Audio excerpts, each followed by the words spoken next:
Présidente et Sa Majesté le roi Abdullah II de Jordanie. Bismillah ar-Rahman ar-Rahim. Mr. President, honorable members, Your Excellencies, my friends, thank you all. It is an honor to speak before the European Parliament once again. As I look around this historic chamber, I see it holds many hundreds of people. But in truth, there are with us today millions more from different countries, histories, and perspectives. So we who are gathered here have two things in common. First is our responsibility to these millions, the people who have entrusted us with their hopes and fears. And second, we are all very fortunate, for a life spent in the service of others is a life fully lived. But only if we live up to the expectations of the millions of people with us in this hall today. If we falter, the most vulnerable pay the highest price. The young men and women who look to their future and see nothing. Bewildered refugee mothers clutching their children with no place to call home. Or anxious fathers who cannot find jobs to provide for their loved ones. And the many who feel sidelined, their identity under threat. The defining feature of the past decade has been people finding their voices. Millions across the world have poured onto the streets, marched, occupied, sat down, sat in, tweeted, podcasts, hashtag what they want, loud and clear.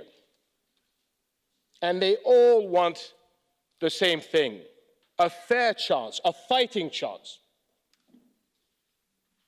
Dear friends, people around the world have voiced their desired destination, but are looking to us to guide them along the path, looking to us to foresee and prepare for the obstacles ahead.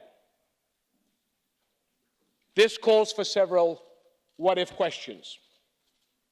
And these questions are not merely a whimsical or theoretical exercise, especially in my region where worst-case scenarios don't lay comfortably within the realm of the hypothetical, but often wander too closely to the borders of our reality. Furthermore, what happens in the Middle East has a way of making itself felt everywhere around the world.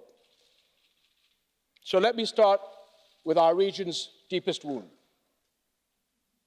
What if the world gives up on the two-state solution of the Palestinian-Israeli conflict? 70+ years of conflict have played havoc with hopes for justice. Today, one-staters are actively seeking to impose an unthinkable solution on the region and the world. One state, propped up by structural inequalities, with Palestinians as second-class subjects. One state turning its back on its neighborhood, perpetuating divisions among peoples and faiths worldwide. 5 years ago, I stood in this chamber and spoke of the dangers of failing to move forward with peace. And today, I must say frankly that the dangers have grown. Violence continues, settlement building continues, disregard for international law continues. I've said it countless times and in countless ways, but I will say it again and again. A more peaceful world is not possible without a stable Middle East. And a stable Middle East is not possible without peace between Palestinians and the Israelis.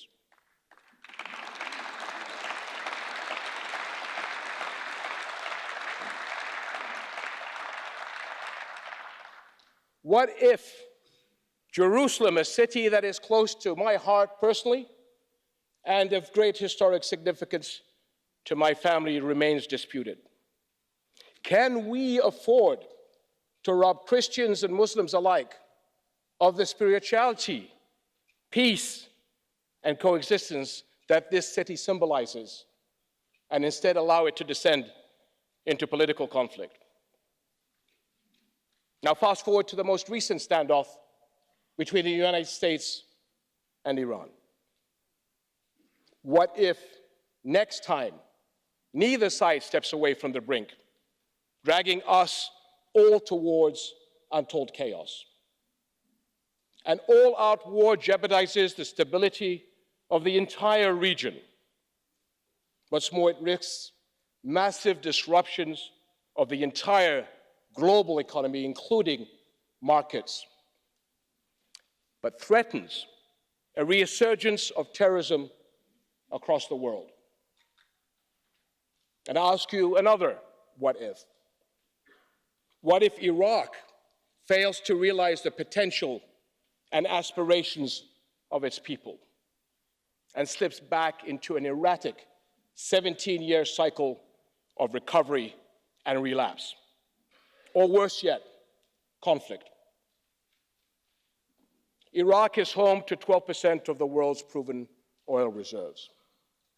But more importantly, it is home to over 40 million people who have suffered through 4 decades of war, crippling sanctions, occupation, sectarian conflict, and the terror of ISIS. Today, their future rests on a fragile peace. And I, for one, will not abandon our brothers and sisters there. Now, what if Syria remains hostage to global rivalries and spirals back into civil conflict? What if we see a reemergence of ISIS and Syria becomes a staging ground for attacks against the rest of the world? Syria may be out of the headlines, with its suffering out of sight and out of mind. But the crisis is far from over. Over the past 9 months, more than 500,000 people have been displaced, many of them already refugees. Do any of us in this hall want to see another Syrian refugee crisis unfold with all its horror and heartbreak? Or another innocent child washed up upon your shores? And I know I speak for everyone here when I say absolutely not. And let me ask you, what if Libya collapses into an all-out war and ultimately a failed state? What if Libya is the new Syria, just much closer to the continent you all call home? And let me say again, what if Arab governments fail to create the more than 60 million jobs our youth will need in the coming decade? And if we fail, wouldn't we in fact be creating a perfect setting for extremist groups? We make their job of recruitment easier if we leave behind a trail of vulnerability and hopelessness. Can we afford to let the region's young people live without hope? My friends, let this reflection upon what if scenarios be a productive exercise, one that can preempt countless tragedies and safeguard our people along their journey. My faith in God reinforces my optimism and my belief in the strength and resilience of humanity. There is always a better and much more united version of us around every corner. The Holy Quran teaches us that those who enduring patience and put their trust in their Lord will enjoy the greatest rewards. Patience is hard in a world that never seems to slow down, where people make split-second decisions and expect instantaneous results. Leadership. Leadership, however, demands the very opposite: reflection, wisdom, and the long view. More than ever, we need patient politics, because we all have a responsibility to safeguard our people's long-term interests and welfare, to react to rapidly unfolding events with measured responses, not knee-jerk reactions. Because politics is not a game where the fastest win. Sometimes the faster we go, the further away we end up from the finish line. My father, the late King Hussein, taught me that peacemaking is always the harder but the higher path. And a tough road is best walked with our friends.